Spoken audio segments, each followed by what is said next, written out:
ndakabaka zisa iri kubvunza kuti ndozvigona zii. Muri yeZimbabwe ndadzoka zvekare pandinouya ndakakubatira nyaya dzevanhu vakuru, nyaya dzevanhu vari mature, one pachivhitivhiti paCulian TV. Hatina mangwana, hatina zvinoera, hatina zvinovhundutsa, tinongorova nyaya zvekuti iyo kana uri kwauri ikoko kana uchinge watinzwa. Ende ndisu futi tine simba rekuti tikatanga kutaura chiro kana mapete anodonha kumadziro. Saka kana uchinge unawo mumba mako, kwidza volume nekuti ndatoya. Nhasi ndine nyaya panapa iri kunetsa, iri kutenderera, nyaya iri kutemesa vanhu musoro, inova nyaya yekufa kweCentral Committee member wekuchiredzi West uyo anonzi Farai Musikavanhu. So pakufa kwaFarai Musikavanhu nyaya dziri kutaurika, vanhu vakuchingotaurawo nyaya dzakawanda dzaakungobatanidzirwa nyaya dzacho. Ndikati ayo inini nyaya meditation is very important kuti tinge tichiuya tichionesana kuti afani. Because he's a central member, Central Committee member with Zanupf. You can't die with a Central Committee member. Why? In these days, it's unacceptable, honestly. Kuna mwe Central Committee member futakapotswa nerufu mai manje kunana ningirikini uko kunana wedza uko. Akapotswa. You know, I don't know what exactly is going on. So, and a lot of people are saying kuti hondo yatagwire natungwarara. I think it's high time yekuti vachimira kunedzana because pafamwe munhu wekuchiredzi maside mamwe chete because they were fighting for manikal inside chipinge something. So you know zvikwenzi hazvisiri necessary since kwavhurika obviously imwe vacant obviously rinenge ratovhurika uko ndo imwe nyaya iri kunyanya kuitika because izvozvo patasvika vanhu vese vakutimira mapositions kuti munhu audoti akapinda muCentral Committee obva apinda muchakati obva apinda mune chakati akutokontinya kutorova chibhora mberi fofa nelife yake pamafights ayaya akuda kwashe tagwire natungwarara. Ndichanyatsouya takagarirana pasi iko zvine zviregedza tifocus pane nyaya iyoyi yekufa kwaita this Central Committee member kuti vanhu veZimbabwe vacho vari kuti kudii. Ndatanga napfuura nepana sabhuku nyika Temba ari kutaura kuti zvoni the passing away of Zanupf Central Committee member and former Chiredzi West member of Parliament Farai Musikavanhu is very sad news indeed. He was quite a brilliant legislator who contributed meaningfully. He was very useful in Parliament. Condolences to his family and may his soul rest in peace. Ndo mashoko ari kutaurwa navatemba muliswa panapa. Just like is like but unosati inini ukaona ndalungonzi ndatoya nenyaya ukaona ndatoya nenyaya panapa inenge nebasa pane something chitaurwa nevanhu. Regedzai tione kuti munhu uyu chichiri kunyatsoitika because this guy ini ndiri kunzwa kuti anzi ameno maoperation epahuro apa ndo auraya munhu kuti unoziva nyaya apa ndizoti pane pachiitika chi, you know, some of the things especially vanhu vane mari unongoti pahuro pangu apa sunyazonitira bhona pari kungokarakata ameno chichikuitika zvongonzi nemadhokta bho vikati ngovhura kuti tikubatsire tikusote panoita bho haisi nyaya pakuvhura paipa panozoitikwa macomplications ndiye Sarai ndo nyaya inenge chiitika. Saka kuda kuti zvikwambo nezvidhoma chaizvo muZanupf zviri kukandirana vanhu vari kuenda kumushonga wako vana zvimwe zvinhu zvidiki zvokuti hazvinyanyi tomboraya zvokuti ukaona munhu achitobvuma kuti yes you can go ahead ndioperate ndibatsirikane munhu otovhurwa otobva atonzi atosvika pakuti wafa madoctors anotoshamizika kuti macomplications anozobva papi panapa. But now vana veZimbabwe zvinhu zvavari kutaura ndo zvandiri kuzokuonesai panapa. Handisi kuda kutaura zvinhu zvinobva mune pandiri. If you go kwandakuudzai kwazviri ndo patutaura zvaright. Pavamwe vari kuti hanzi since he is a Zanupf may his soul rot in hell. Ndo mashoko ari kutanga kutaurwa nemumwe munhu. Umwe ari kuti aiwa better pasi panyoro good riddance. Umwe ari kuti do the maths. Temba Tungwarara wanted the Central Committee position but was refused because it was a woman being replaced. Now, I can't finish this line. Inandizo kuzoti mangwana tosangana na Tungwarara but muround iwo ngochiti nini ndaita sei but Tungwarara kana one time uri kuitwa suspect nevanhu ava. Because izvo pampacho panoita uchikuraka ukadena ukadidididi but right. Umwe ari kuti zvoni kuna Temba zvikanzi you are good at hyping the dead and criticizing those alive. It's very rare to see you acknowledging those who are alive. Idzanya dzawo dzenguZanupf zvekuti Temba anoita sei ina handitozive zvangu ino right. You were useless hence the rejection by the Norton constituents. Temba, honestly speaking, he was useless. Yes, but I think kuti he tried. Akafighter.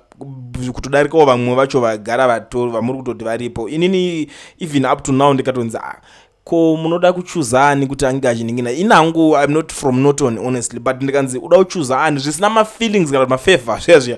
So nzi uda kuchuza ani between that Tsvangirai's son and Temba Mlisco kuti ange achinopinda apa. Tombobvisa politics dzimwe dzekupengereka dzaakuita dzekutsvaga mari yeupfu Temba idzi.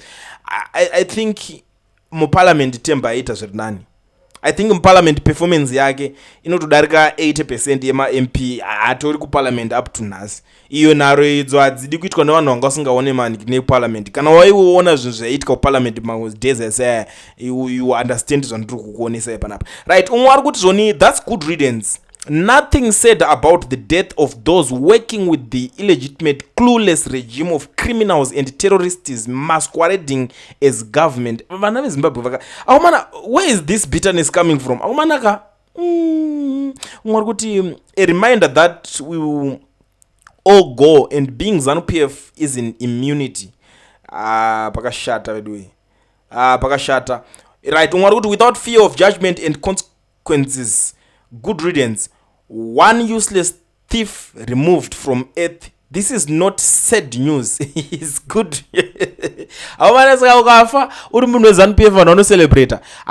Do something. Inina hangu ndinoitone advice ndokwanisa kutovapa kumana wacho variko iwa. Especially kune vanhu vaya vakuti munenge muchiitira vanhu utsinye hazvisina musoro, especially these days. Ndikuona umwe munhu wekuti ukatosangana naye achiti 2030 munenge gangawapinde because hakuna umwe anenge ganozvipinda. Nditotarisa ndoti iwe izvi matongerwo enyika izvi iwo kanozvizoti hauna chauri kuwana at the end of the day. Because chimwe chinhu chinofanira mapoliticians ariko akaomera. Like I always tell people kuti munhu angagwa himself abhadhara. Hakuna kana munhu anyatsobuda apa akati ndangagwa anobhadhara unomushaya kana wani. Hazvisina nidi kuti muswere muchitira vana veZimbabwe utsinye, muchiswera muchiti mazimba yo ukatoona kuti like kune vamwe vanosapota Zanupf vane brain. Nini ndochazoziva vanhu manje zvokuti unosangana nemumwe munhu wekuti ane mari achitokuudza kuti anosapota ninge aumuona achiswera achiita zvinhu zvisina basa rese zvekuswera achishoutana navanhu achidziparira navanhu zvepolitics zvechinherera like zvokuti kwakatanga kuurayiwa mwana wakawanda takatotarisa isusu because of Zanupf. Apa vanhu havangambosekerere muchinzwa kuti kune mhonde dzakidnapa munhu dzatora munhu dzikaabducta munhu dzikaenda naye. Hakuna anombosekerera zvinhu zvakadaro. Saka panozonzi pafa one of vanhu ivavo ndo zvinozoitika. Vanhu vanotooneka ngoma vachipururudza. It's sad honestly, and zvinhu zvakadai so izvi inina I don't expect even kufamily yemunhu ichiteerera ichinzwa kuti saka kutoti baba vedu vari kutoonekwa sechimunhu chiri evil zvekutodaro. Even uri mwana izvezvi you should know kona une mubereki anosapota Zanupf handiti take your time. Kana pasina mudhara wako hazvirevi kuti uri kuZanupf anokwanisa kuramba ari evil man. Kuna vamwe vanhu kutoti vatori muZanupf vari kutosevha vana veZimbabwe izvezvi up to now. Hatikwanisi hedu kuzotaura kuti ninga ari kudai bhozi unonga kutanga pamwe uri kusaidira Zanupf, but pamwe pekutoti vana veZimbabwe vafanira kunge vadzvanywa, but kuna vamwe vari kuzongorizina kuti izvi zvazvekudhara hatichazvide. Kuna madhara akawanda ndotoziva vekutoti zvatotaura kuti aiwa izvi hazvichaite. They are trying to fight kuti aiwa musasadaiso vanhu. Even though vamwe hazvizoita kuti vazoramba vachingoita tactic nenyaya dzacho because vanonga kuchikaunzi iwo saka ndouri kutuma vanhu kuti vange vachiti opposa because normally chazvo munhu angagwa zvekuopozwa zvekuti kunenge kune opposition inomiridzika naye ichiita sei ichiexposa vanhu vake ichididi ma-MP nema-ministers ake haanakidzwe nazvo haatozvide zvinhu zvezviya. Anenge aida kutoti achingotonga kona left right center kona to kona yeZimbabwe munhu wese achingoti munhu angagwa anogona, munhu angagwa anohuta huchi achidai so. Ndo type ye-leadership yavanenge vachida kuti vange vachiita, but hazvizofambe neipapo. And ndakanzwa umwe munhu zvezano ndakanzwa munhu achitaura kuti zvoni hazvataura zita rake because I know him personally.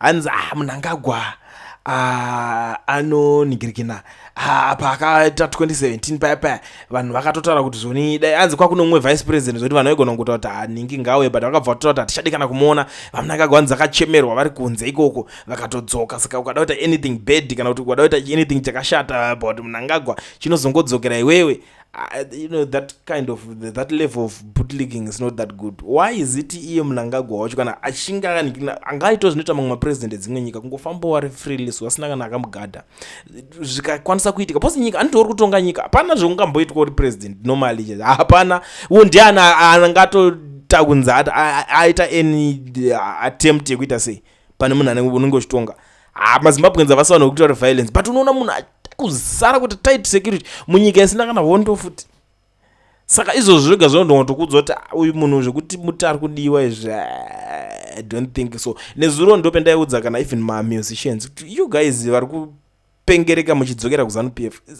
muchati makufawo moitwa like zviri kuitwa these people because iwo chati wakunowafa iwo nguva yako yekufa yakwana paya wotangonzi wakadhakwa wakasapota vanhu vaiti dzvanyirira zvimusic zvako zvachauraya mhuri nenzara wafa kudaro because kuna umwe wakaimba music yekuti nanhasi kuraramisa mumurika but unonga kunzi zvimusic zvako zvokuita zvakata ndikatovadza ndikati ukona iwewe usaende uchinoti chakati for ed because ed asumudzire macareer emamusicians haana kana musician wokuti akangatosumuka akati ndakasumudzirwa naMnangagwa asi promoter akakuti anoninga iye anotoitawo zvaanenge aita nelife yake ende anotoshuwira kuti aitewo zvinoitwa nemamusicians anotoshuwira kuti ange achiningirina zvinoningirana nemamusicians but ukaona uripo papa uchiti uruda unoenda kwaari kuti unohwanda waona career unge yakudzikira because iye Mnangagwa kuti aite rally anobudisa mari but musician kuti uite show unobuditsirwa mari vanhu vanokupa mari kuti uye so zvitori zvinhu tu zvokuti anotoshuwirawo kalifestyle kenyu kuti kungongana kungodaisowa kuti haana kana 1 pakambopuwa mari kuti auya address kana kuti sei akanaka 1 pese pekungobudisa mari chete inyaya yekuti chete vamwe ndo vakungosponsor dzavo vanenge vakumubudisira mari kuti okay it's okay mdarachiwa ungoadressa rally uchidaidede but anenge achitobudisa mari imari iri kubuda kwaari but it's different from a musician wekuti ndionopuwa mari kuti uite chinhu saka tikuti Zimbabwe siyana ine skill rekuda kuita zvekupoliticize zvinhu zvese zvimangwana zvinozokusvikira wahapa because Zanu yagara idiyo nevanhu hapana ini ndotoona umwe ari kutraya kushingirira by all means pane umwe ndakaona azayichaedze kuningirira zvepolitics zvichamari unotofanira kutoti kana wada kutoningirikina unototoona ningirikini uyu ndiyo unoona anokuudza nyaya dzepolitics iwe kuZimbabwe isusu ndisto politics yekuZimbabwe unotonzwa nesu isu tisitokutaurira kuti chakati ndochiri kuita iyo zvekuzoti ana nhingi vari kuzoita tumapodcast zvekuti mune makacapture vanhu vari compromise zvekuti havakwanisi kubvunza even maquestions hanzi mumwe munhu akada kuya akandifonera kuti ndoda kuita interview ndotanga kutobvunza ndezvei zviri kuitwa nei handidini takangotongoda nhingi ndiyo tajaira inyarira zvangu nemashoko angu anyway itai ichi zvamukuita ikoko but anyways muri Zimbabwe nyaya iripo manga mainzwisisa sorry zvenyu ndinozowandirwa nekuda kunyanyoramba ndichitamba nemanzwi ndichielaborata ndichinyatsoti nyaya isvike zvainonzi kuudza mwana upedzisira kweteta kuita nyaya iri kunetsa ndeye kudai so baba ava vafa asi vanhu havasi kurwadziwa nekufa kwaita baba ava handisi kuziva kuti baba vandibataiwo vedwe munoudzawo mhuri yavo kuti vedwe kana mazogara siyana nazvo zvemusangano kana michinge maita mapinda mumisangano because ukaona munhu achira vanhu vachiva vachitaura zvakadai so pane zvaunenge wakaita panguva yako yekuti wainzi kana kuti waitonga waishanda neZanu yacho pane zvawaitoita zvanga zvisingatodiwe nevanhu that's why uchizosvika pakudai so and we don't expect this nonsense to happen honestly kune vanhu vakaita kana sewe unganzi wafa utanga kunzi mheno ikoko